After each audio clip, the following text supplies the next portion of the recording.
قیدیوں کی رہائی اور واپسی مدینہ۔ کربلا کا مرکہ ختم ہوا، حسین رضی اللہ عنہ اور ان کے ساتھی شہید ہو چکے تھے، اہلی بیت رضی اللہ عنہ قید ہو چکے تھے، اور یزید اپنے اقتدار کے نشے میں جشن منوا رہا تھا۔ مگر تاریخ نے کچھ اور لکھ رکھا تھا۔ قافلہ جب شام پہنچا تو اہلی بیت رضی اللہ عنہ کو یزید کے دربار میں پیش کیا گیا۔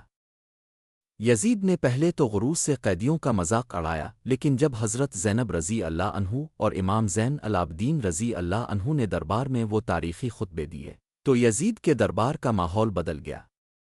لوگ رو پڑے۔ کئی درباریوں نے یزید کی موجودگی میں ہی اہلی بیت رضی اللہ عنہ کی حمایت کی۔ یزید کی گھبراہٹ۔ جب عوام میں اہلی بیت رضی اللہ عنہ کے لیے ہمدردی بڑھنے لگی، یزید نے خود کو بچانے کے لیے اہلی بیت رضی اللہ عنہ کو مدینہ واپس بھیجنے کا اعلان کر دیا۔ اس نے بظاہر ندامت کا اظہار کیا اور کہا کہ یہ سب ابن زیاد کی زیادتی تھی، حالانکہ خود یزید ہی اس ظلم کی جڑ تھا۔ اہلی بیت رضی اللہ عنہ کو ایک محفوظ قافلے کے ذریعے واپس بھیجا گیا۔ شہداء کے سر قافلے کے ساتھ دیے گئے اور ان کی تدفین کی اجازت دی گئی۔ حضرت زینب رضی اللہ عنہ اور دیگر خواتین امام زین العابدین رضی اللہ عنہ کے ہمراہ کربلا سے گزرے اور وہاں رک کر شہداء کی قبروں پر فاتحہ پڑھی اور عزاداری کی۔